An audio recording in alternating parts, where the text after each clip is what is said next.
Session with Dr. Farid Holakouee.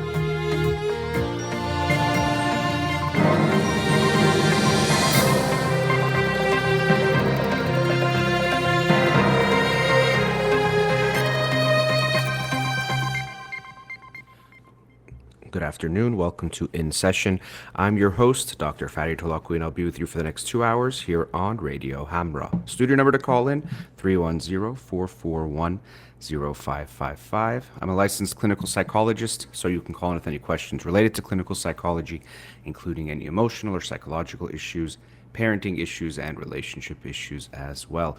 You can follow me on Twitter or Instagram or like my page on Facebook to get updates on the show or suggest topics or books for the program. And the shows are uploaded at the end of each week to my SoundCloud page and podcast on Spotify and Apple Podcasts. Again, our studio number 310-441-0555.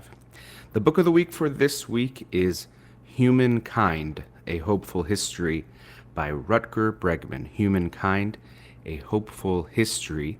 And although it's translated from the Dutch, I actually don't know how the title translated, but human and then kind is the emphasis, that it's looking at history through a different lens rather than usually how we view history is about destruction and death and war. Seeing this theme of human kindness or this positive side of humans that may be a better explanation of what's happened, or at least a different perspective. I think humans have lots of facets and aspects to us, but this provides a more hopeful review of history. So I'm early in this book, but enjoying it so far. Humankind by Rutger Bregman.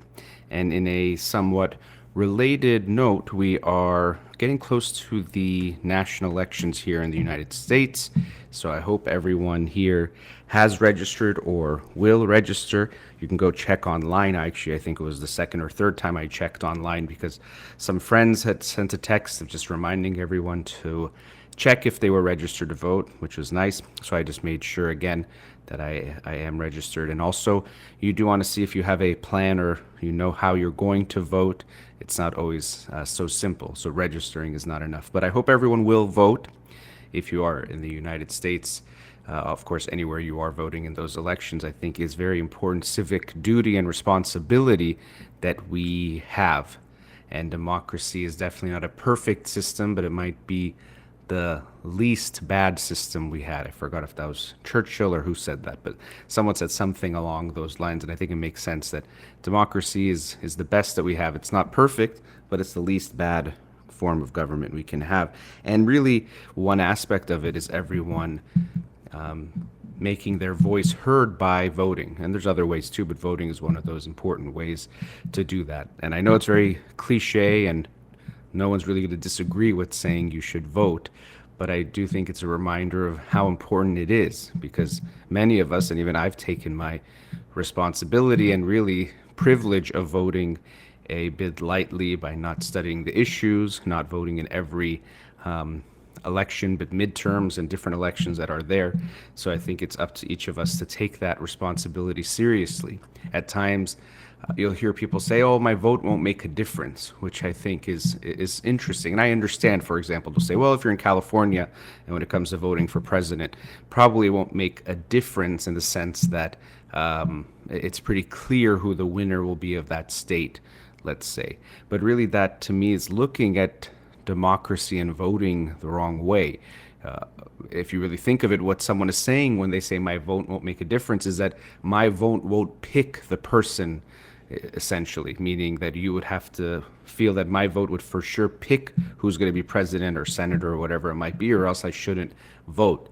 In essence, you want to be the monarch yourself, that you get to make the decision. But really, democracy is that every voice gets heard, and then through that we collectively understand who people want to elect, or what laws or what measures, whatever it might be. And also even the number of votes can make a difference. If we see that a certain percentage of people want something or choose a candidate, that makes a difference. That itself is information that can inform us as a public and the government and so on. So I hope people won't take that lightly, that voting is very important. And of course, many people don't have that right to vote here in the United States.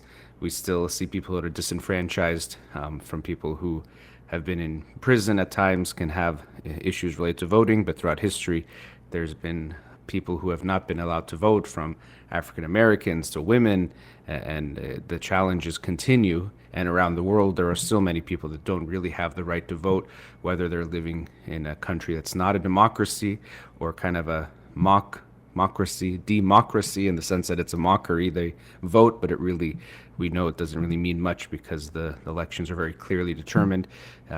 Or they can't vote because of their religion or race or whatever it might be in the country they're living in. So it is something important to recognize that it is a right that we have, but in that sense also an obligation and responsibility for us to vote as well.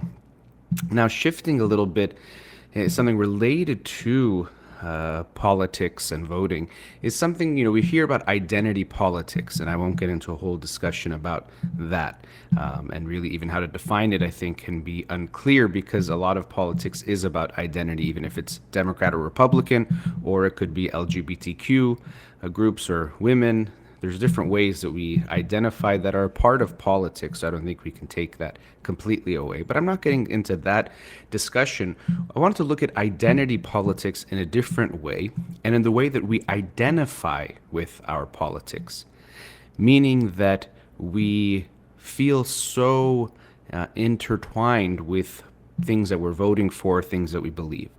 Now, some issues that we consider political are very significant human rights issues. And sometimes people's human rights are put on the ballot, essentially, or are up for debate. And when that happens, of course, you can understand that someone will take that very, very personally when they're being told they shouldn't have as many rights or as much rights as other people, or that they'll be limited in some way, or there's some kind of discrimination that is going on. Well, of course, that can be very, very significant. And I'm not saying people shouldn't care and be passionate about their politics. Absolutely, it makes sense and it's understandable, and we should care, we should be involved. But what I'm thinking about is when, in general, people look at all their political beliefs as somehow defining them or being their identity, and then this makes it very difficult to have any kind of real discourse between people with differing beliefs, because it's not differing beliefs, it's that you're attacking me at who I am. So if you believe in capitalism and the free market, and someone else believes in more socialist type of ideals, it becomes this matter of you saying I'm good or bad, or that I even exist, rather than just different understandings of what would be the best form of economy for a country or the world. And so, yes, these have big implications. I'm not minimizing that. But the way we discuss things, and maybe the economy can be considered something bigger, but even on smaller things, it's just become so cutthroat, so intensified, because we're not just discussing issues, we're discussing who's good and bad, who's right or wrong. And unfortunately, this is getting even stronger here in the United States, with the polarization of political views further exacerbated by things like social media, and the fact that people get the news they want to hear rather than the news that might reflect more accurately what's going on in a balanced way. And so we're getting these hyperpolarizations of viewpoints, of beliefs, thinking your side is right and good, moral, loves the country, all these things, and the other side is evil, stupid, bad, wants the worst for the country. And it's really sad to see. I'll go on my own social media, and I have friends that are from both sides of the political aisle, you could say. And at times you'll just see them talking about the same issue and describing the other side as so wrong and stupid and immoral and all these other bad things. And it's just very black and white. And I think part of that is because of how we're identifying with our politics. And it's becoming so tribal that it's not just about what idea do you think it's best. It almost feels like it's life or death. And in times it does feel this way. And there is some research when I was talking about the book, You're Not Listening, in that there was a study about how when people who have strong political beliefs about something, when it gets challenged and they looked at that person's brain, the way the scientists describe it, I think to kind of make an effect, was that it's as if you're being chased by a bear. The parts of your brain that were being activated, or the way it looked, was as if you're being threatened. Your life is being threatened. And the way I could understand that is that there is this feeling that your sense of self, so your identity, who you are, is being challenged and questioned. And if it's proven wrong, then in a way it's like you don't exist or you die. Or maybe it was this sense before that your tribe would no longer exist or loses in some way, and that you get killed or no longer live. So it feels like a huge threat. And this is why when people have these conversations, if you want to even call them conversations, they don't really get anywhere, because people aren't just saying, here's an idea I think makes sense, or the idea that makes sense to me now. It's that this is who I am. This is me. This is why I'm good. This is why I should exist. This is why I'm better than you. And so if that gets challenged, of course, people are not going to really be listening to the information. They're just going to be reacting to protect themselves, getting defensive, and then also getting offensive at you to prove how bad and dumb and stupid you are. So when you look at your political beliefs, really when you think about it, most things we can't be 100% certain about. That's one thing. You're not going to be 100% sure. You might think you are, that this is the right way, that when it comes to the police, this has to be the way to do it. I know. Or when it comes to this issue, there's only this way of doing it. There can't be anything else. But if we can maintain some humility and understand that, you know what? We don't really know most things in this capital K or capital T as far as truth goes to know that for sure this is the truth. And if you look at almost any human being throughout the course of their life, their feelings about political beliefs will evolve. Some of them maybe follow what people will consider more traditional kind of a path developmentally, but even still, regardless of that, people's ideas change. So what you believe today likely isn't what you believed 5 years ago, and likely won't be what you believe at least exactly 5 years from now. So having that understanding that you have an understanding that you think makes sense or makes sense to you now, but not clinging to it as some kind of absolute truth. The problem is, because both sides are becoming more and more polarized, you almost feel this need to defend in that way. Because if you concede anything, or at least the feeling is, then it seems like you're losing. Or to members of your own group, whatever that might be, they'll look at you as a traitor or someone who's not with them. It's very much us against them. And what that also means is not only about this certain issue, but everything related to that issue or that aligns with that political party, let's say, you have to believe. So if you're a Republican, you have to believe all these things A through Z, and you can't disagree with anything. And if you're a Democrat, you have to believe these things A through Z. You can't have a nuanced viewpoint even on some of those issues, because then that would mean you're part of the other side or you're not with us as much. And it becomes this very much us and them. So I think even identifying with certain political groups is something to be aware of. That what is that going to mean? That you in some ways might be conceding your ability to think for yourself to then join this group. So it's interesting when we look at this kind of identity politics, when we identify in such a way and it becomes part of our identity, in some ways you lose some of your own identity. You lose your sense of self because you have to become what others think is true. So it reminds me of when we look at emotions and we try to teach mindfulness in our feelings, we say, instead of saying I am mad, you can say I feel mad or I feel angry. It doesn't sound that different, but I am mad means that's my whole identity. That's all I am. And it might affect even how I now act on that feeling. But if you say I feel mad or I feel angry, that's just part of my experience right now. And there's a little bit of that distance between me and that feeling that actually can make it easier for me to respond rather than react. So when we look at our political understandings, yes, these are big issues. I understand, and I can be very passionate about a lot of issues related to politics and human rights. And it means a lot to me, and I think we should make it mean a lot. But we have to be aware of how we identify and also keeping that humility, which is hard in such a hostile climate, but keeping that humility that, you know what, I might not fully know. Or even what I think I know, it might be more nuanced than the extreme version of what I'm thinking.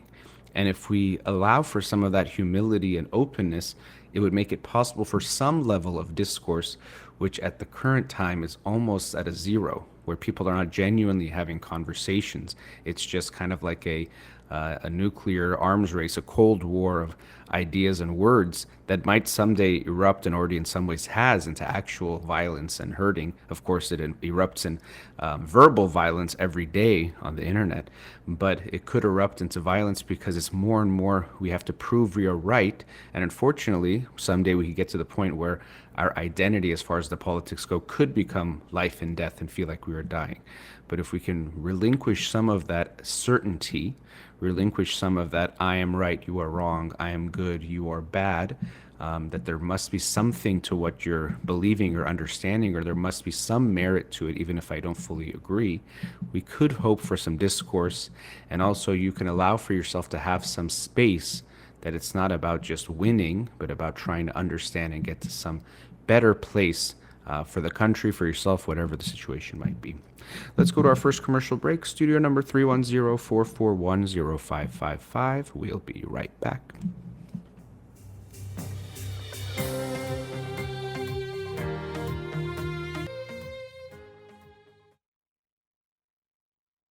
Hamra, you're on the air. Hello, are you talking to me? Yes, I am. Thanks for calling. Thank you, doctor. You mentioned about right to vote and how privileged we are to have this right.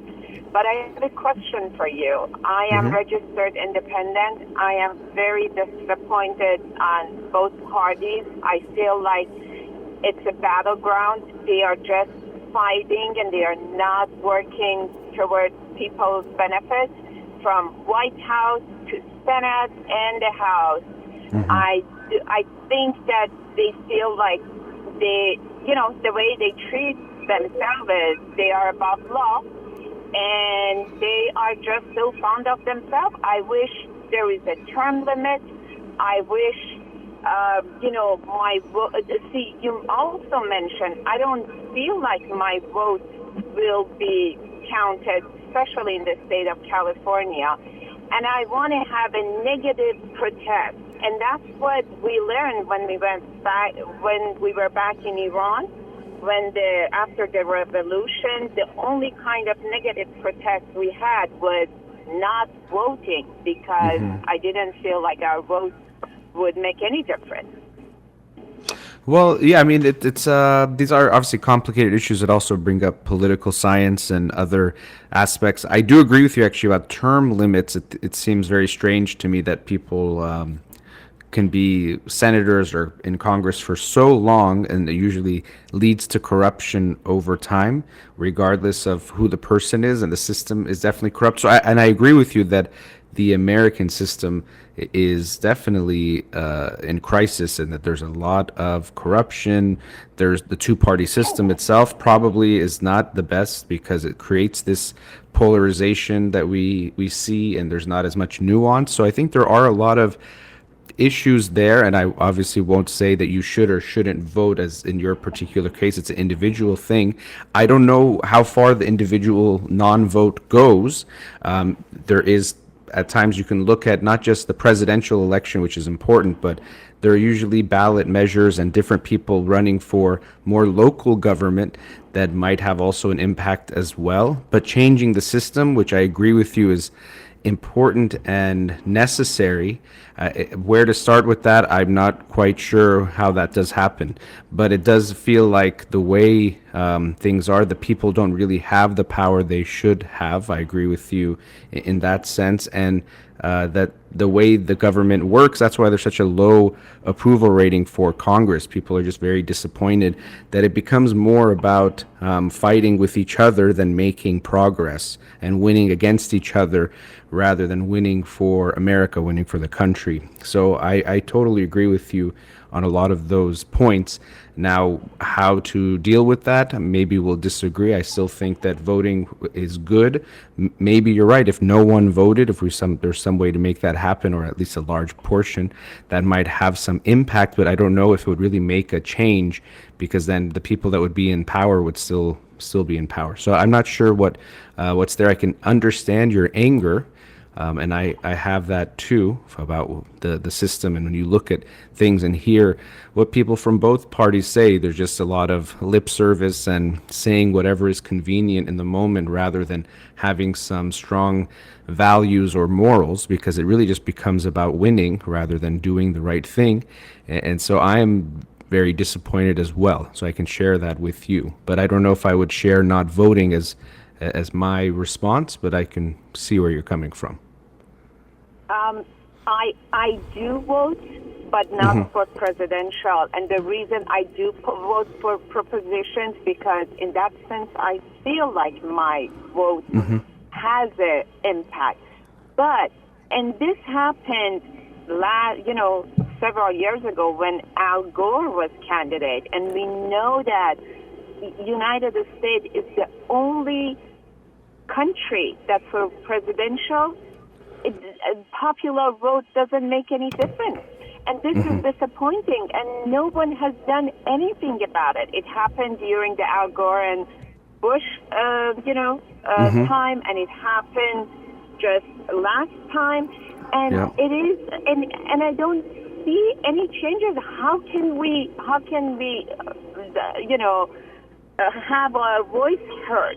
This is disappointing, and the main reason we have such an old candidate, and I don't think that's a good thing for a country we need sharp minds, we need young minds, we really need some new blood in our political environment. And as long as there is no term limit, we are not going to see those new senators coming so they can get, with the publicity that needed to become a president. And this is a huge issue. Yeah, I agree with you about, when we look at the two candidates, and I won't make an endorsement, but when you look at the two candidates, I don't think people can argue that these are the two best people to be president out of the 300 plus million people we have in the country. But I think it is, as you were saying, evidence of the political system that we have, that it breeds this type of situation. So I do agree with you on those accounts. And again, the term limit thing is something I feel very strongly about, that I think it doesn't make sense, and it leads to corruption. And even what we tend to see is people, when they're in office, rather than really doing the work, they're just focused on getting reelected the next time. They're focused on next, and they spend even a lot of time making phone calls. Like there's, maybe you've seen reports on this where they spend hours a week, I don't know actually how long, but a lot of time just in these phone banks making calls to potential donors because they have to raise money. Again, another big problem in our politics, that money plays such a big role in getting elected. And really, you don't see that people are focused on doing the right thing. They want to get reelected. What we just saw with the Supreme Court, and when I'd watch the news about that, when they would look at different people and how they might react, a lot of it was about, well, when are they going to be up for reelection next, and how might that affect their impact of getting reelected, which can seem like a good thing to do what people want, but it's more about the party politics than doing the right thing. And I think that is very disheartening and discouraging.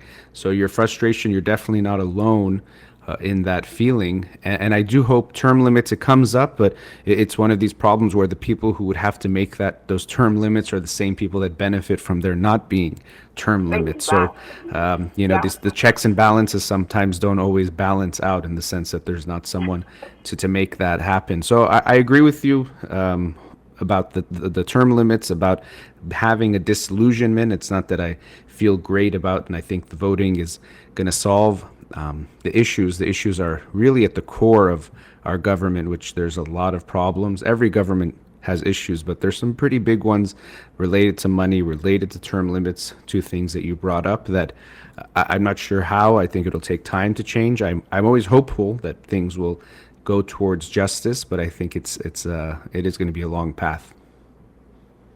I agree. But Yeah. I certainly hope there will be a shorter path, shortcut. But let's just hope I'm not in politics. But it was great talking to you. Thank you. Yes, I appreciate calling and sharing your perspective. Thank you for that. Thank you. Bye bye. Bye-bye. So, she brought up some good points. The term limits is one that I felt very strongly for a while. It really doesn't make sense to me for someone to be a senator for 40 years. Experience is something, and so maybe there can be some diversity. As she mentioned, having younger people, I think that would be good. Having different perspectives, having diversity usually is a good thing. And so if we have people from different ages, of course, different backgrounds, different types of experiences, that is important.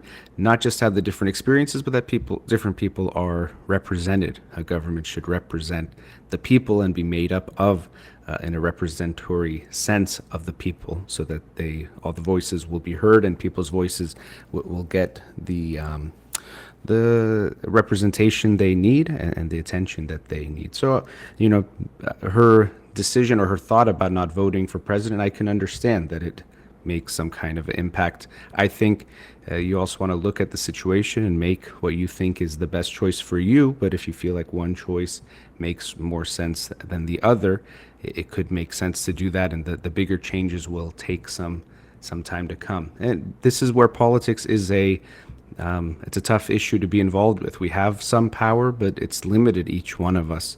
And we try to form groups, and this goes back to the ideas of identity politics and why it can make sense that you want to form coalitions with people who are like-minded, who might be thinking about the same things, feeling the same way, and try to make some impact in that way.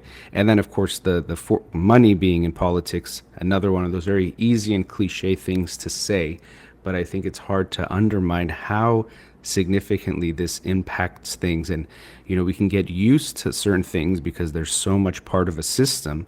But if we take a step back, we realize how much it doesn't make sense. Why should it make sense that the person who has more money is more likely to win an election? Or that if you don't have a certain amount of money, you can't win or even really run for office or certain offices, especially if it requires money. And then this also allows for wealthy individuals to come in and influence elections, even in cities or states that they don't live in, but that might have some impact on their business. And so it has various levels of a negative impact. I think it's also reflective of capitalistic type of society where money is in some ways the most important thing. Making money, having money, those who have it get more power, those who don't have power, and then they don't have, unfortunately, a lot of power to make change, because it takes money to make change in politics very often, and they don't get that opportunity, of course. So the money part really bothers me too, because I was telling my brother once that I think rather than just we had a black president, that was wonderful. Probably someday soon we'll have a woman president and other individuals from different groups that haven't been represented in that office. But will we have a poor president, or a president who doesn't have money or doesn't need to have money to get there? To me, that would be something more significant and remarkable. But we, I think, are far from that, unfortunately. And getting money out of politics, such a challenging issue. Many people talk about it, but the people with power are the ones that are benefiting from it. So unfortunately, something I talked about on, I think it was last week's show, about people in power not wanting to give it up for many reasons, it's tough to imagine them relinquishing that without some kind of a fight. And what that fight looks like, it's not clear at times. Is it going to be political? Does it become bigger than that? But time will tell. So thank you to that caller. Let's go to another commercial break. Studio number 310-441-0555. We'll be right back.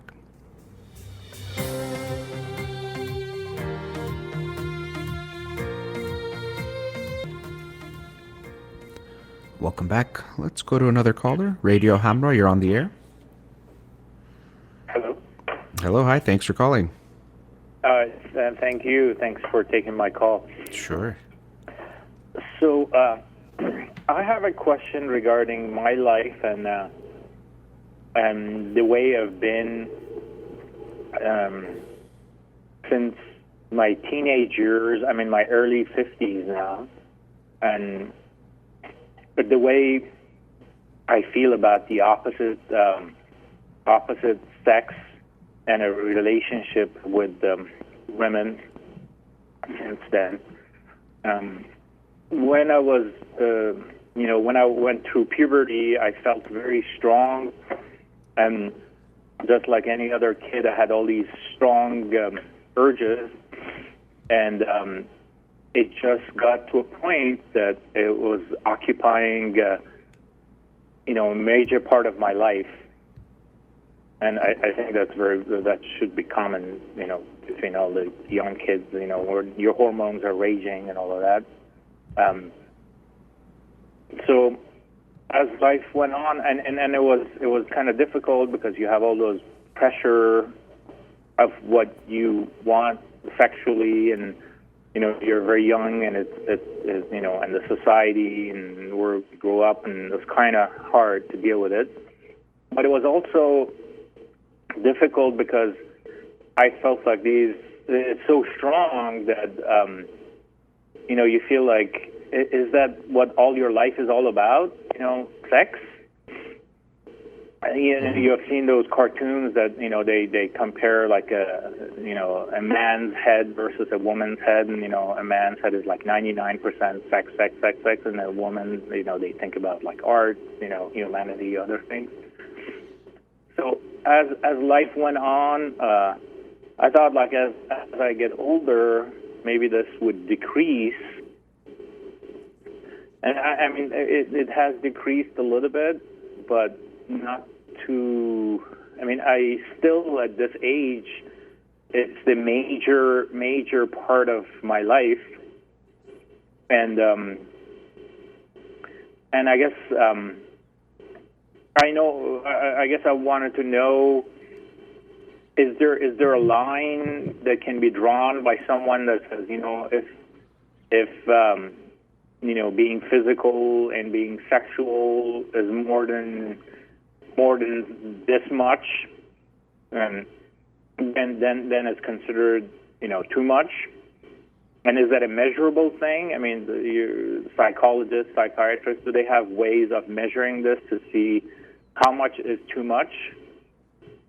Well, I mean, sex is a part of life, and people have a desire. And usually when we look at too much, most things in psychology, the way you look at a disorder is if it's causing some kind of harm in your life, your work, and your relationships, or interference in some way. And of course, if it leads to big problems, then that would be a part of that. So now maybe, are you hypersexual? That's possible, having a higher sex drive than others. What I would also want to look at is, are there other things lacking or missing in your life or relationships, and then sex becomes the only place you go to? As far as sex can be part of a romantic relationship, but there needs to be more than that as far as emotional connection and wanting to be close. And so you said something about like how you feel about the opposite sex, and I don't know if it just meant sexually how you feel about women, but there could be more to it than just it's an issue of sex. We can look at, how do you feel about women in general, being in relationships? How have relationships gone for you? Do you want to be in a relationship? All those types of factors can be related to this. So to say, is there some black and white line? Usually there isn't. It seems like you feel like you're more sexual than even most men, or the average man. And even the way you talked about it, is that the only thing in life? That would not be a fulfilling life if that's the only thing we're looking at. And again, it would beg for me the question of, well, what else, or what might be missing in your life? So first, looking at women, your view, if you could try to understand it, what has been your experience and your feeling about women, not just about sex? Women, I've had having this long of a life, I've had many relationships, and I've fallen into love and out of love, and I've had, quite a few relationships, and the sexuality comes into it pretty early on in a relationship. I enjoy the emotional connection I would make with a woman, and the sexual relationship I have with a woman is not as enjoyable until I have that emotional relationship. Despite despite the thoughts and the media and the books and everything, the culture that that says otherwise, I enjoy it once I get to know a person and I make a stronger connection with a person. That's when the sexual parts becomes more and more interesting and exciting and all of that. Well, and I wouldn't say that's. I can get what you're saying. Sometimes there's people think, well, men, they don't care about feelings and emotions when it comes to sex, and that's not necessarily true. Sometimes men might have a lower threshold for being willing to have a sexual relationship, and there's even some evolutionary biology reasoning that might explain some of that. It's not so black and white even still, but it's not necessarily the case that men would not enjoy a sexual relationship more. There's a certain depth to the overall connection that could also become part of the sexual connection and relationship. So I don't want you to think that's something not there, but even the way you said it, there might be the sense that that's like not a manly thing to have, but it totally makes sense that if you feel more connected, like the person more, know them more, you can enjoy the sexual relationship more as well. Right. So I don't know if I answered your question correctly or not. Did I answer what you asked? Well, you said my relationship with women, and I said I love women, and I love all the everything I get in a relationship with a woman. And I've been in and out of relationships with different women throughout my life, and I do have like weird situation. I kind of my upbringing and my sexual desires and the way I relate to women are a little bit in contrast, But I think that's just just different people are different. And so what do you mean by that? The way you were raised and your relationship with women? I feel I'm more sexual than a lot of people. I have more interest. More. It's on my mind a lot more than a lot of people, than most people. So that's one way that I'm different, I feel. Okay, and then do you have feelings about that? Because it seems like there's something you don't feel good about this aspect of yourself. No, I don't feel. It's not that I don't feel good about it. I enjoy my life, and things are going relatively well. The reason for this is that, the only way I can. I know it's not good to compare yourself with other people because everyone is different. Mm-hmm. But the only measuring stick that I have is to talk to my friends and read and look at the society to see how much and how everyone else is doing it. But I like to get a bigger view of the energy that I put into this and the amount of time it occupies my brain. Is that unusual? Is that usual? Is that am I missing in art history and other aspects of life, or is it just that's the way life is and I should just go enjoy what I have? Uh-huh. Well, missing is an interesting thing because if you're enjoying your life, that's your life that you can be okay with, however much art and other things are in it. When you've been in a relationship, has this become an issue that your focus was too much on sex and not on other aspects of the relationship? In some of the past, I've had one relationship when it was almost equal and it was like immensely enjoyable because she reciprocated, or maybe was a little bit she was just like she was my equal. Mm-hmm. But in other relationships prior to that, I would say half and half. Yeah, in other relationships, I could say most of the other relationships, I always had more desire than the other person. Okay, and that's not necessarily a sign of something really wrong. In most romantic relationships, marriages, people are not going to be exactly aligned in their desire for sex. And, there's some things to negotiate there. Just like a lot of things, you won't be perfectly aligned in your desire for closeness, your desire for space. And these are things that when you're in a relationship, you have to navigate and negotiate in a way together to find compromises and middle ground where both people can feel okay. So if you tell me I had more of a sexual desire than a previous girlfriend, it's not necessarily a sign of something really bad. Now it could lead to conflict, it can lead to issues. That's also something to look at where you're making it a big deal. But if it's just a difference in desire, that's something that is very common in marriages, that there's going to be that. It's nice if it's exactly the same, but it's usually not the case that you're going to have that equal desire. But hopefully you can find a middle ground. So I wouldn't see that as an issue unless you're saying it made it so you would break up with someone or you couldn't stay with them. But I don't know. Yeah, go ahead.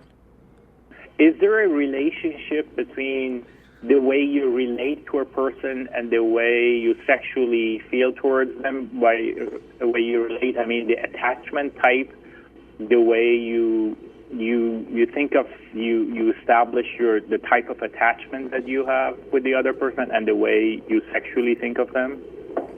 Well, some people, sex can mean different things to different people. For some people, it's part of being close, so there's that attachment there. For some people, it doesn't have to be. So I'm not sure are you wondering if it makes you attached to people differently because that you feel like, and I'm not even sure how, when you talk about being more sexual than others, you've talked to some of your friends, it's possible.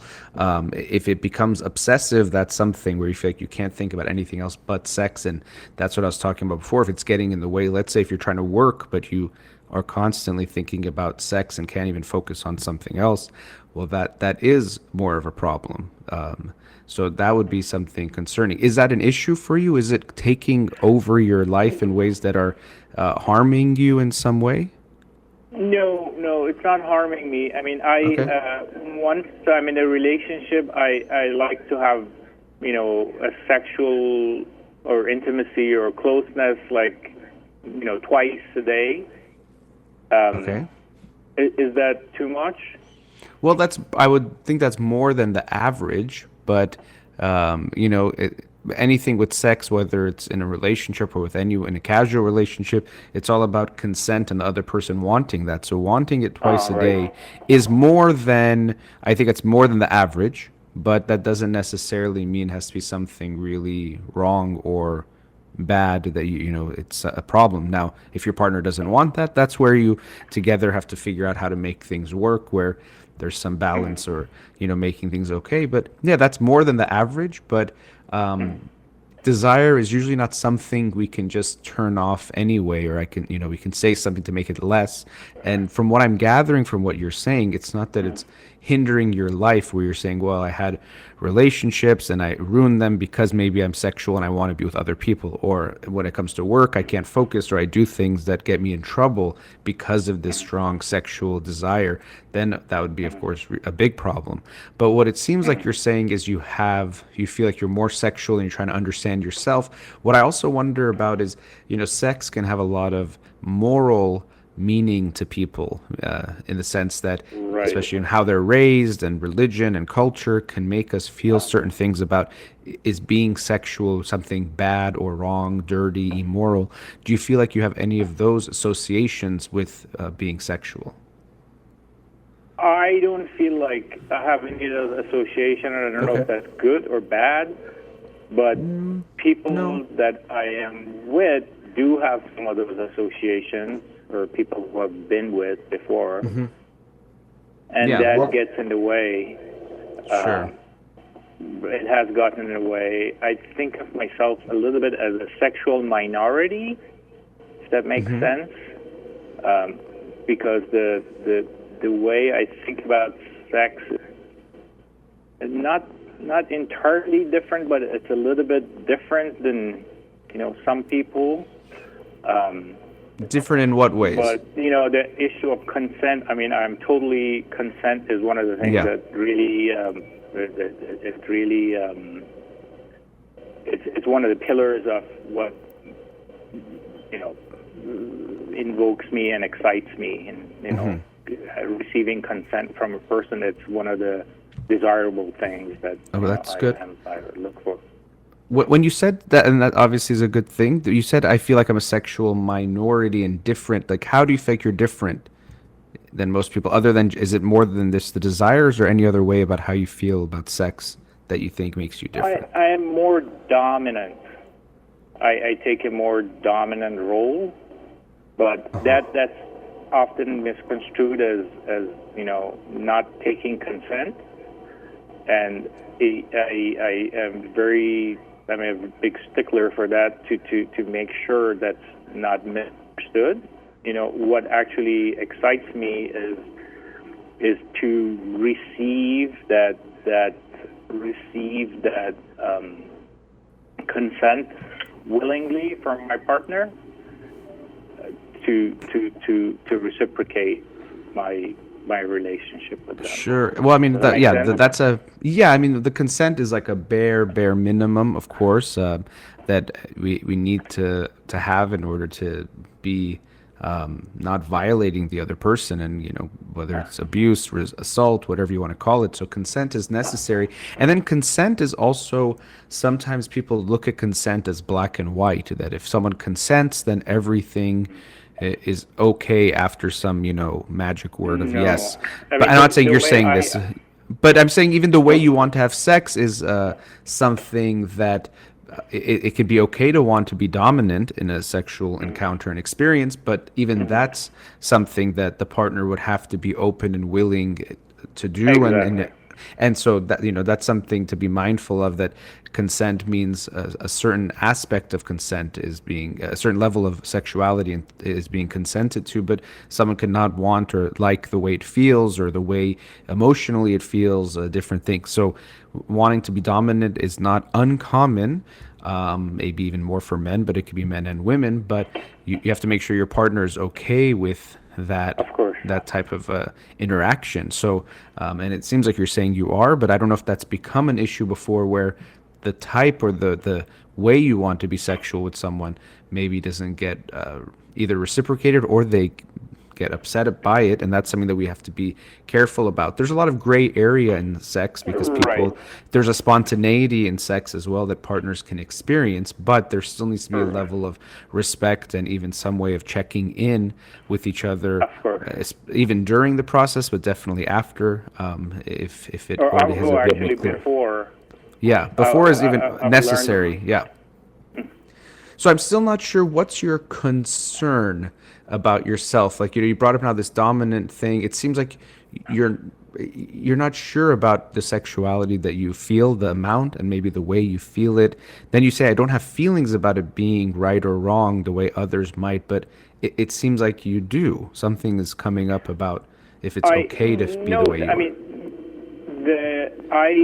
I feel blessed in some ways that I am the way that I am, because I feel like it's, like you said, I'm hypersexualized or hypersexual. But what the thing that they say, you don't know what you don't know. So what I was wondering I wondered about this less as the older I get, was if this is occupying a good amount of my life and I'm enjoying it and life is good, but I was wondering, there's a wondering thought in my head, if the amount that I have and what I do is so much that is taking away of other things in life that I'm not aware of. Does that make sense? Well, I mean, it's hard. Yeah, but it's hard for me to say, getting about your life, and if there's not enough of something, could you be more preoccupied with this and avoiding other things? That's something you can explore. Am I, even focusing on the sexual side? And I know you're saying you like to get emotionally close, but focusing on sex more than connecting with someone, rather than sex being a part of a relationship, it becomes almost like the goal of the relationship, and that would be missing something. And then in your own life, if you're taking care of yourself, being responsible in all the ways, and this is something that's part of your, leisure time or free time, it can be okay. We always want to be aware of things becoming obsessive, whether it's with someone else or even masturbation can become to a point where it might take away from life in other ways. But that's something that you could look at and we could talk about, or you have to look at yourself. If you feel like, I'd like to do other things and then I end up distracting myself or going towards sex or masturbation, then that could be a problem. So it's hard for me to say you need to do it less and you need to start doing this more. That's more of a lot more of a personal choice. And looking at relationships, though, I think is something I'm wondering about. In relationships, how does it play out? Now, I know you called with this specific question, so the focus has been on that, but I don't know if that means like your focus in general when it comes to the other sex is seeing them in just a sexual way and not seeing an actual partner that you want to connect with and be equals with. And that's actually something interesting. You mentioned sexually wanting to be dominant. And some people might experience that sexually they're okay having, let's say, some more traditional dominant passive type of a relationship, but in other areas they don't want that. So there might be a difference from how someone feels sexually, and it doesn't mean in the whole relationship they'd be okay with you taking a dominant role, but it could be just in that area of the relationship they're more okay with that. So there's these various things that I'm wondering about. To me, it's still not clear if you're worried that life would be better if something else was going on, if you're worried you're doing something really wrong. I don't quite see it. What I want to do is we can talk a bit more about this and get into that and look at what do you see when you are thinking about a relationship. I know you mentioned there's other things, but what do you even want? So I'm going to put you on hold. Let's talk a bit after the break, okay? Okay. All right, we'll be right back.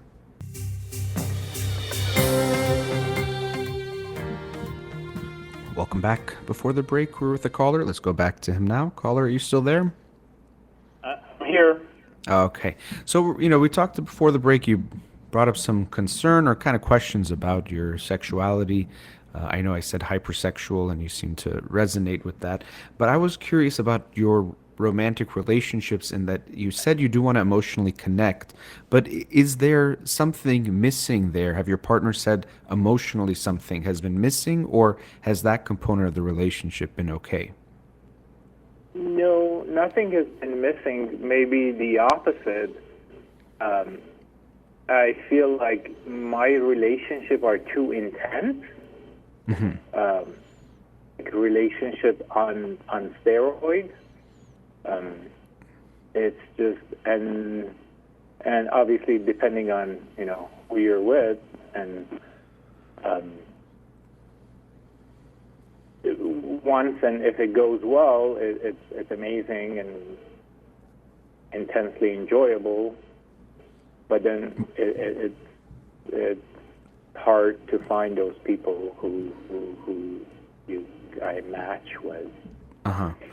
Now, when you say, relationship on steroids, on one hand, that can sound good, but then also can sound a bit unstable or a little bit like there's too much going on. Not that I'm saying that has to be the case, but that's what I hear when you first say that. I don't know if that's a soundtrack in the background, but I'm wondering what leads to those relationships ending. What leads to a relationship ending? I think in my case, it's mostly attachment types. I've noticed like people that have connect. The way I relate, I attach to a person sometimes is different than the way other people attach or relate to me. And Okay. That sometimes doesn't work in a long period. So how is it different the way you might attach to them and they attach to you? For example, the last relationship I had, the way I related to her was that I felt that, I can express everything to her, and I can express all my needs and desires and be with her at all times. But I didn't have any fears of losing her, because the way I thought about it was that we're both adults, and if she wants to not be with me any longer, then we don't have a relationship anymore. But the way she felt towards me was that she was constantly afraid or cautious or felt at risk of not us being together. So all her actions, everything she was doing was geared towards preserving that. And that, as it went on and on and on, it got to a point that, the relationship couldn't sustain itself. Does that make sense? Well, I mean, it's a little vague, but it makes some sense. I think the way you're saying is you felt she was anxious in her attachment style, that she constantly felt like the relationship was in threat or that would be ending, but you did not have that feeling. But then, what ended up like leading to the breakup? What was the kind of? What led to the breakup was, that she was just constantly, just like you said, she had the anxious attachment type, and just I had to respond within hours, and if I miss an email, it would be the end of the world, and I felt secure that this person is there, and I don't have to every hour on the hour I don't have to kind of check in, and that created different levels of expectation that it's just got to be too much, and that's how it ended. Okay.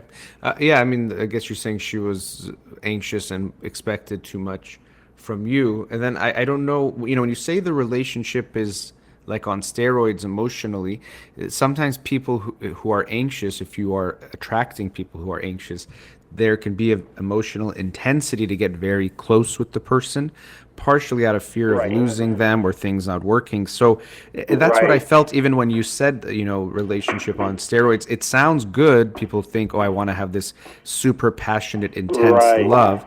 But it's something that we can at least, maybe not a red flag, but a pink flag that can make us a little concerned when things are too fast and get too emotionally intense quickly. It could be a sign of something actually unhealthy rather than the strength of the love. So kind of like with steroids, the muscles aren't so real. They're coming with some negative consequences. Good analogy there. I liked how you were perceptive and put your finger right on that. Yes, you're correct. Yeah. And so that's something to be aware of. You might be looking for someone to make you feel so good quickly. So you might also be seeking some reassurance in a different way. Now, not necessarily, but if you're attracting or being attracted to these types of women, there can at times be this desire to be built up by them, or they give you so much attention, but it's this unstable kind of attention. So it burns really bright, really quick, but burns out. I haven't gone as much as establishing a pattern. Yeah. Because there was another relationship I had, and she was ambivalent. I see. And in her attachment type, and I didn't like that either. And it's amazing how these two were in complete opposite of the exact opposite of the spectrum, and neither one of them worked for me. I feel like the universe is just sending me these things and trying to see where I really stand. Well, the universe, I mean, does a lot of things. It might expand and also contract and do things as well that I don't quite understand. But as far as looking at our love relationships, we always want to put more of the responsibility and the authority on us rather than it's just happening to us, because there is, of course, luck and chance in every aspect of life. But when we look Right. at who we're being with and what's happening, I would always recommend seeing why would I potentially attract and be attracted to the people that have come into my life rather than it being the universe or some random type of thing. Right. Right. No. Because No. there are, Yeah. I'm wondering, that there could be a part of you that although you like to be close, you might have your own fears of getting close, or your own avoidant at some level, that you might be secure. The attachment styles are not these black and white labels that you're only purely one Right. thing, but there could be a level of avoidance from yourself that you haven't wanted to be, with someone. Or let me ask you this: do you want to have a lifetime partner? Is that something you're looking for? Yeah, I think you put your finger again. I do have some of that fear of commitment. Mm-hmm. So I'm too analytical. So I fall into that analysis paralysis thing. Yeah. And just when you see someone, I think about a lifetime partner is, wow, I'm not sure I'm not sure what I'm going to have for dinner tomorrow night, and I go back and forth on that. How can I decide on a lifetime partner? And that's not very much appreciated by the opposite sex. Well, and yeah, especially if that person wants a commitment, always in a relationship, you both have to want the same thing, and you find someone that wants that, and you can make it work. But if you don't, it's going to lead to the end in this kind of a case when it comes to commitment. But yeah, there seems clearly something about not wanting to commit. So when you say even that avoidant person, we think it's just luck, but there could be something that you at some level also like someone avoidant because it won't put that pressure on you to connect as deeply or commit as strongly. So, that's why I'm saying rather than just looking at it as chance, try to see what might have driven you in those directions to either attract to that person or be attracted to that person. I will wrap up our conversation shortly, but it's something you can also look at what makes you not want to be. You don't have to, not everyone has to get married, not everyone has to have a lifelong partner, but at times if we have a fear of commitment, we do want to understand or see if we can understand where it comes from, because if we do, it might allow us to see that we might have these fears, we can work on it, or it becomes less, and something we might want might be able to be something we have in our life. That's a very good question. What kind of exercises or what how could I dive? Obviously, it's hard to do it in this quick phone call, but what do you suggest I should do to figure out the answer of that question to myself? How would I know if there are things, and how do I figure it out? The first part is, answer to the question is, and you're saying you're analytical, you might like things to be black and white, is a lot of these things we're dealing with a lot more gray. So it's less than likely, you'll be able to do some kind of reflection and come to some 100% feeling. So that's something you have to be ready for, because you also use that in the relationships to be like, well, I can't be 100% sure about this person, so I can't commit to them. Whereas in love and making that commitment, there's never a 100%. So even in reflecting back, I would say looking at your childhood, what you experienced with your parents, their connection together, their relationship, looking at your marriage with your parents and what your relationship, with your parents and what you experienced with them and what that was like, how they were like being connected. Because I do get this sense in talking to you that there is a sort of disconnection from some aspect of either your feelings or in connecting with someone else that is probably there. Now, again, the conclusion could be this is what I want, and that's fine, but I would invite you to go into that. One of the best ways to also do that is to therapy would be the best way to deep dive into these things to see what's there. Okay. If you wanted to do that, likely on your own. Would you suggest what would be the type of professional or the type of therapist that would do this kind of work? Really any therapist can do that. An analyst might have some more getting into the depth of these interactions in your relational life, but really most therapists will be able to help you in getting into some of that, and will likely be better for you than doing it on your own for two reasons. One is therapy. Having the therapist gives us that outside perspective, which can give us a better perspective. And secondly, because we're hinting on that there might be some level of not wanting to connect, entering into a relationship with the therapist itself might bring up some issues that through that relationship you might learn about yourself, and with the help of the therapist understand yourself better, and what comes up for you. So I would recommend doing that. And I appreciate you calling, and it started with something related to sex, but we can see how usually it's related to a lot of different things. So thanks for your call. Okay. Thanks for your advice. Have a good My night. pleasure. Have a great day. Bye. All right. Let's go to another commercial break. We'll be right back.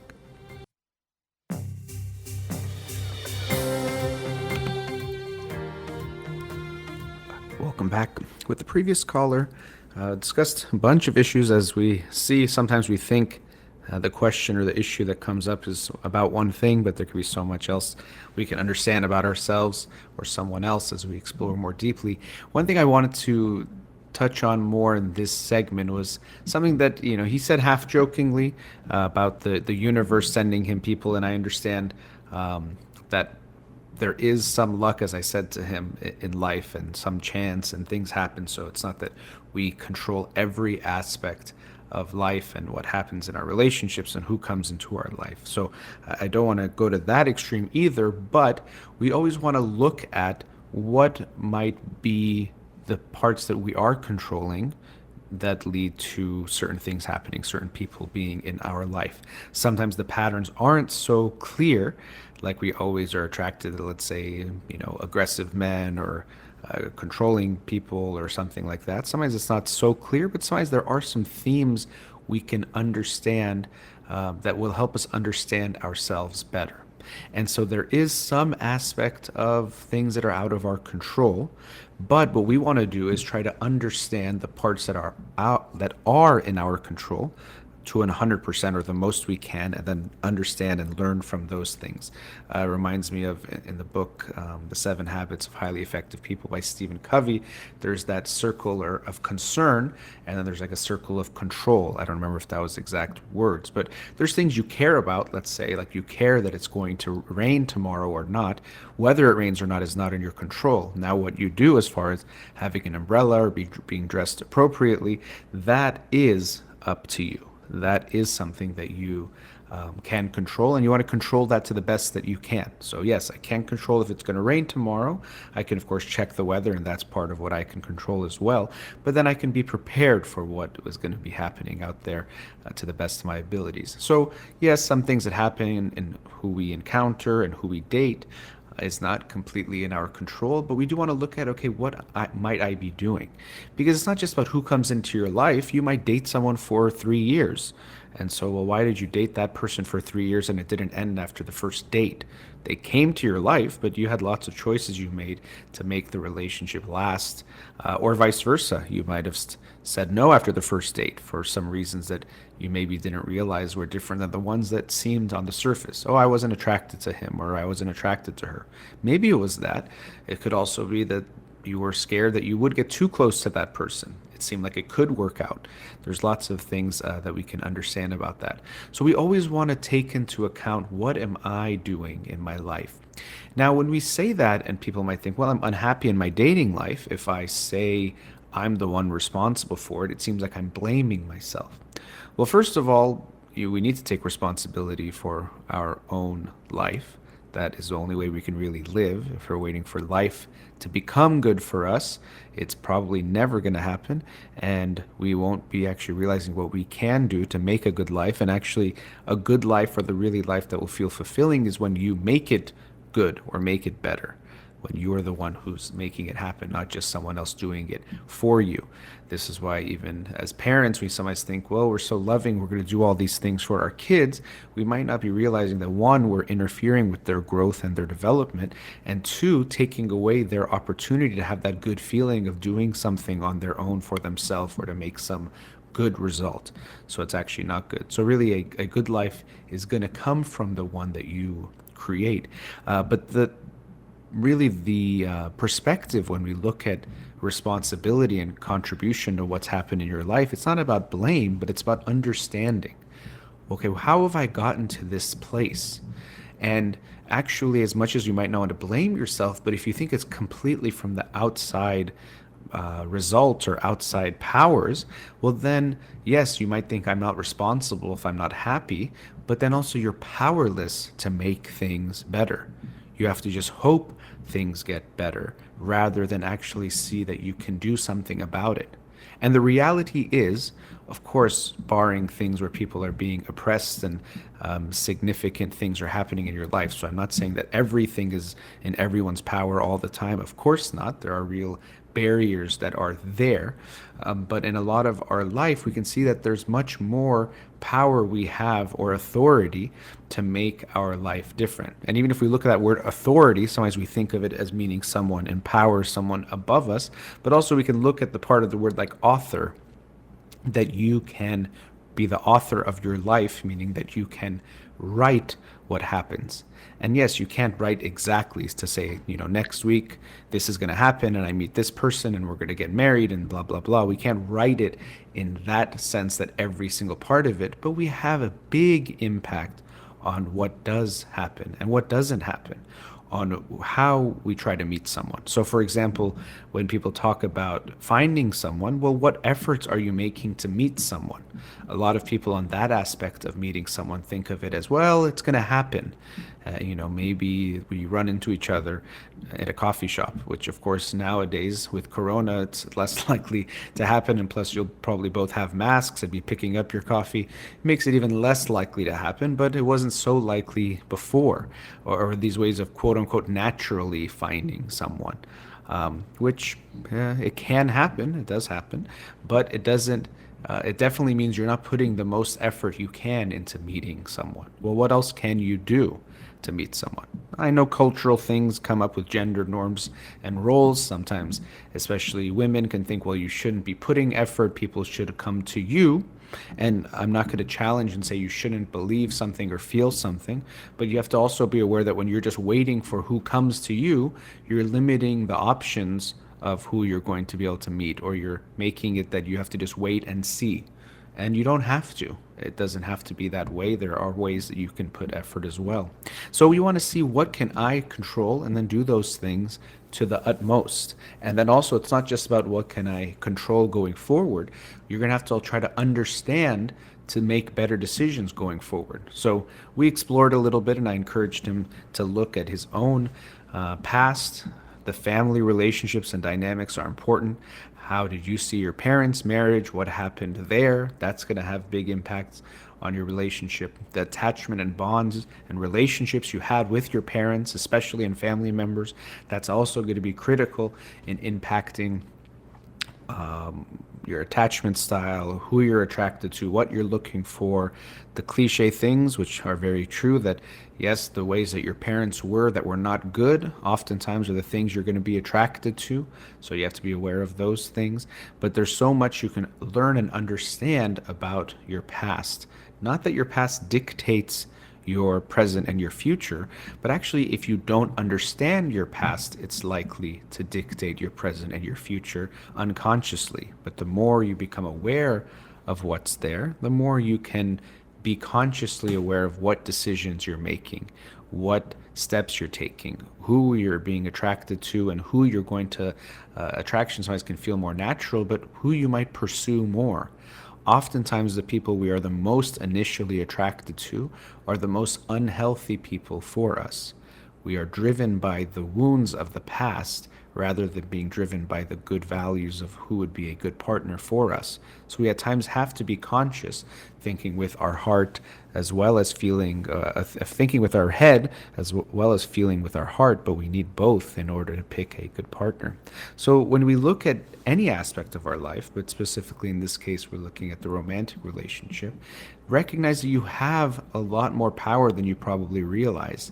And you have a lot more to learn about yourself and your past and the decisions you've made to get to where you are today, to have the good feelings and the heartbreaks that you've had in your past.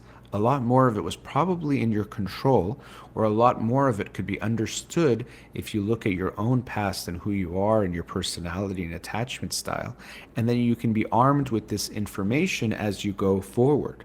Okay, I tend to be attracted to this type of a guy, but they're actually really bad for me and I get into these situations. Or I might like an avoidant person because I know that they won't ever push me to get closer, even though on some level I think I want a relationship.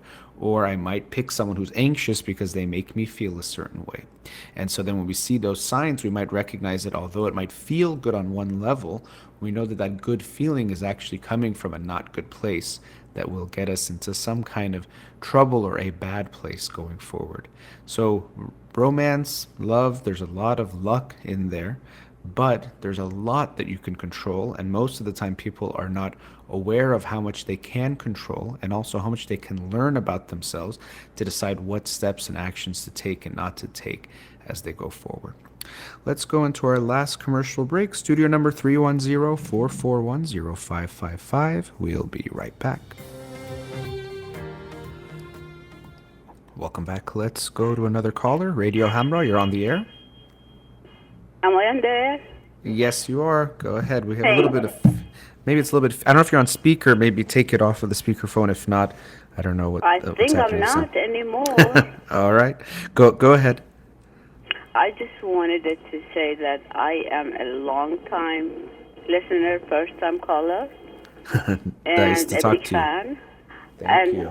you were talking about something that somehow connected in me, because you said when we are looking for love, somehow we are looking at our wounds from the past.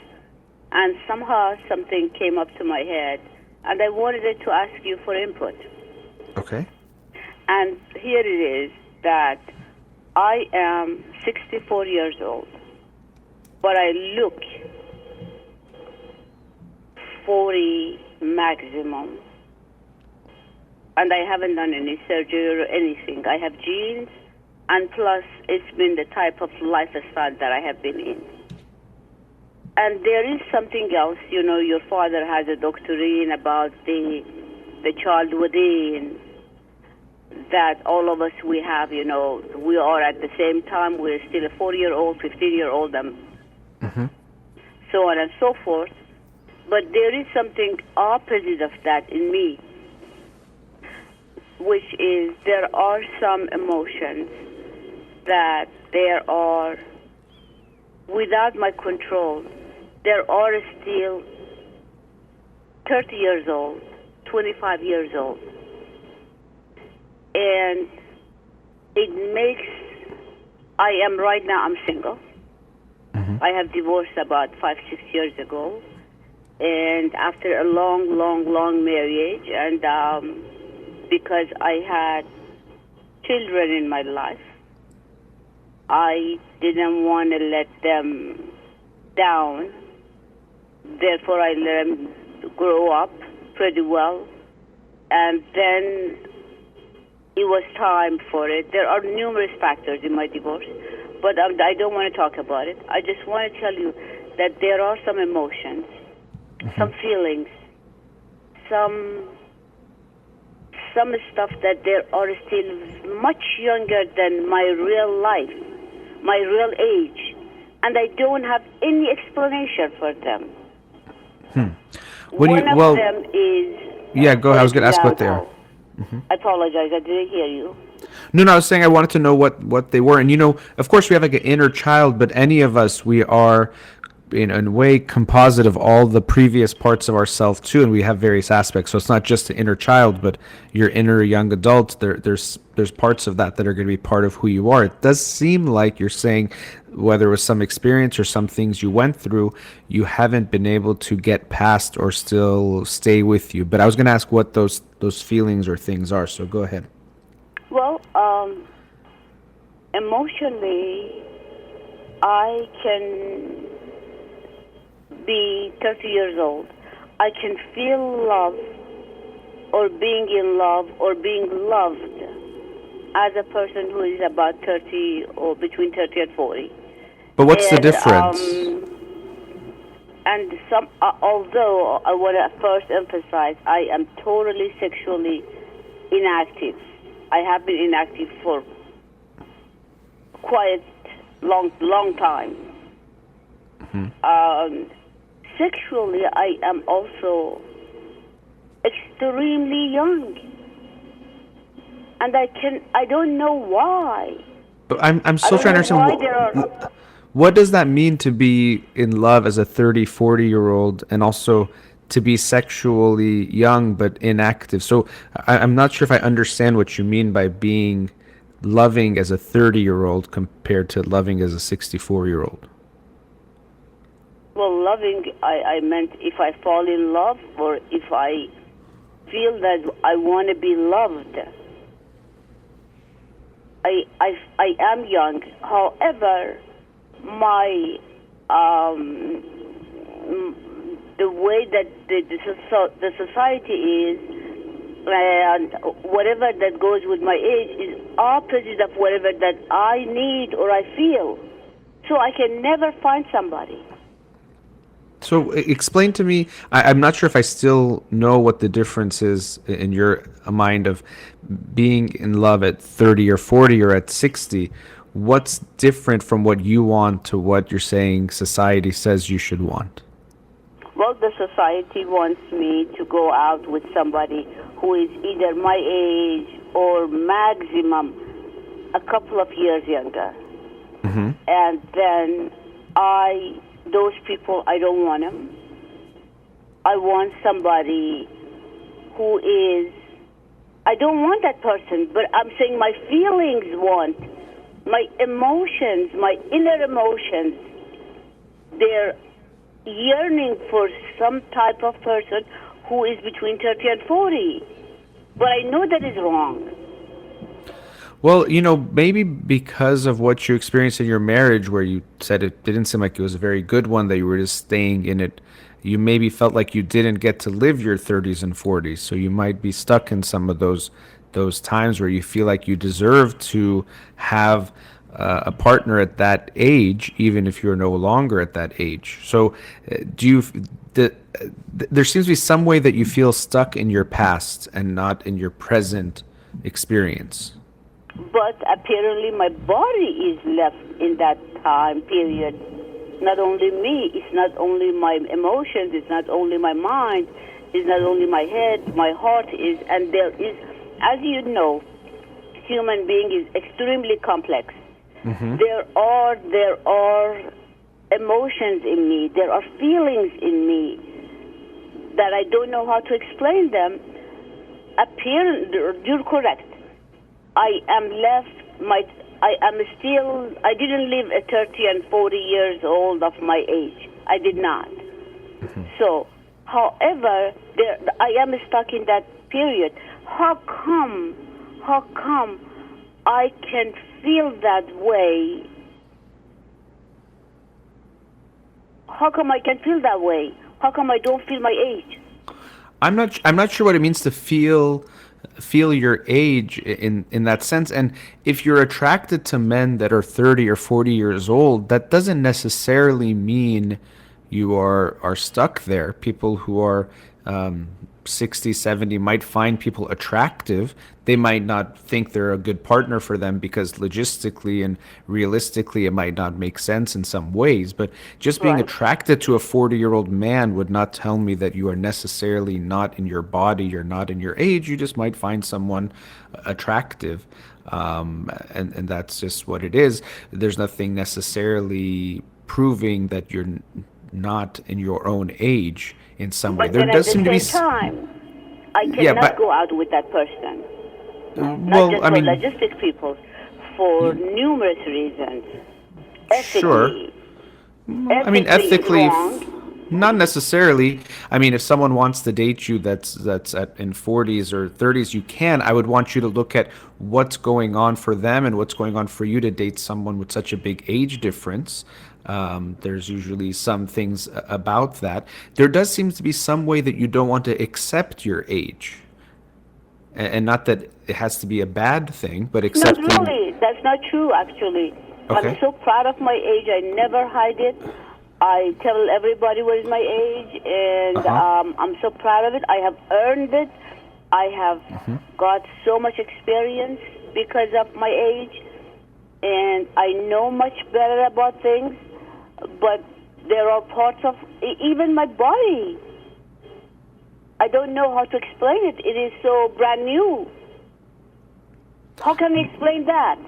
I don't know what that even means brand new. If you're healthy, that's great that you're taking care of yourself. And we might have assumptions that at 64, your body has to be in some bad shape, but it doesn't have to be. And you said there's genes and lifestyle, that there can be those things. But that's what I mean. It seems like you're saying, well, how come my body is not? Then I must not be 64. I still feel a resistance in accepting your age as your age. It doesn't mean 64 has to mean what other people define it as. It just means you're 64, but you keep saying, no, I'm younger than that. But I'm not sure what that means to have a brand new. Maybe again, it's like this feeling you didn't live those years, so you weren't being in that way aging because those age you feel stuck in that age. But to me, it doesn't necessarily mean something. I'm trying to get, what do you think that means? You say, well, why is my body stuck in that?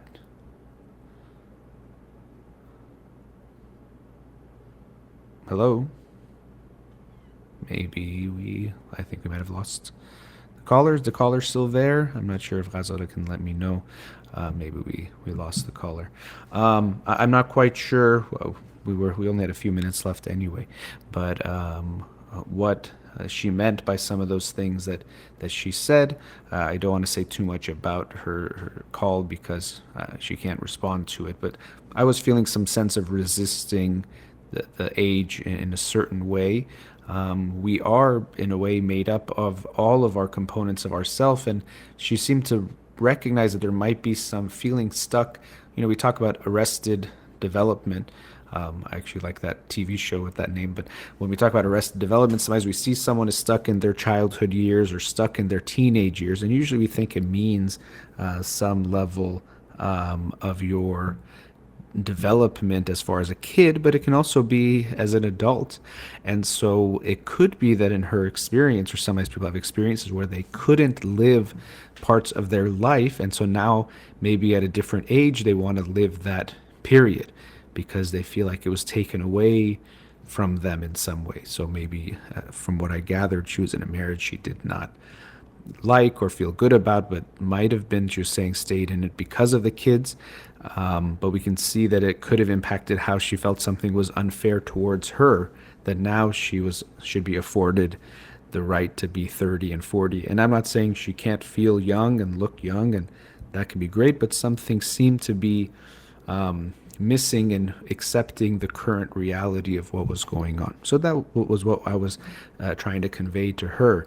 And connecting that to some of what we talked about before, what's happened to us oftentimes is not our fault in a lot of ways, especially what happens to you when you are a child, what happens to you when you're growing up, if your parents are abusive, if they're whatever, loving in some ways, but not other ways, that create some wounds. And so we are not responsible, especially as children and other aspects of life, of what happens to us, but we are responsible for what we do with what has happened to us.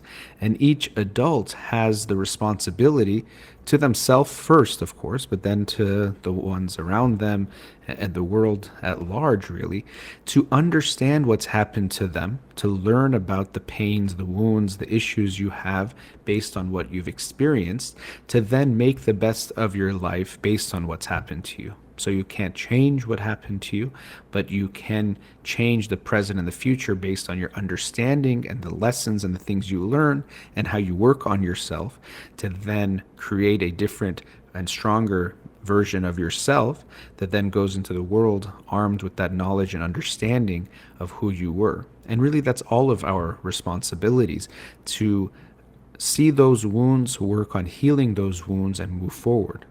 Much easier said than done, and I'm especially saying it quickly in the last minute I have here. But we can't just see the wounds and think, well, the wounds are going to dictate and determine my life. I was hurt in this way, and that's all I can be. It is hard to change. Certain things are very hard to change. Certain things that happen to us, like abuse and assaults that happen, can really impact us. And I'm not saying we should just be able to get over it and life should be normal. But it is up to us to then look at that wound or what's happened to us and try our best to heal it the most that can happen. If it can be healed completely, great, but sometimes at least partially, or we can make some progress, and then work on making the best version of ourselves going forward. We're not responsible for what has happened to us, but we are responsible for what we do with what has happened to us and what we create for ourselves in our lives going forward. Well, that brings us to the end of today's show. As always, for the Wednesday shows, thank you to Ghazal in the studio, who allows me to do the show remotely. You've been listening to In Session with Dr. Farid Holakouee. Have a wonderful day.